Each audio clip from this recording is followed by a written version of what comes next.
முன்னாள் முதலமைச்சர் எம்ஜிஆரின் 107வது பிறந்த நாள் சென்னை ராயப்பேட்டை அதிமுக தலைமை அலுவலகத்தில் நடைபெற்றது.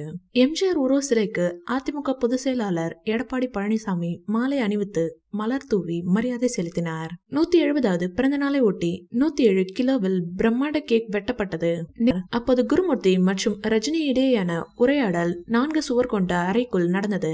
இந்த விவகாரம் பற்றி நடிகர் ரஜினிகாந்த் தனது கருத்தை தெரிவிக்கட்டும், அதன் பின்னர் எனது கருத்தை கூறுகிறேன் என ஜெயக்குமார் தெரிவித்தார். அதேபோல் எம்ஜிஆர் பற்றி பேசிய Jayakumar, the greatest of all time என்றால் அது எம்ஜிஆர் தான் என்றார். தற்போது எவ்வளவோ படங்கள் வந்தாலும் அவை நினைவில் நிற்பதில்லை என்ற அவர் சமூகத்துக்கு தேவையான கருத்துக்களை கொண்ட பாடல்களை எம்ஜிஆரின் படங்கள் கொடுத்திருந்ததாகவும் குறிப்பிட்டார். வெங்கட் பிரபு இயக்கத்தில் நடிகர் Vijay the greatest of all time என்ற படத்தில் தற்போது நடித்து வருகிறார். இந்நிலையில் கோட் என்றால் அது எம்ஜிஆர் தான் என ஜெயக்குமார் கூறியிருப்பது எம்ஜிஆரை புகழ்வதோடு அல்லாமல் தளபதி விஜயை சீண்டுவது போலவும் உள்ளதாக நெட்டிசன்கள் விமர்சித்து வருகின்றனர். இந்த வீடியோ பிடிச்சிருந்தா லைக் பண்ணுங்க, ஷேர் பண்ணுங்க.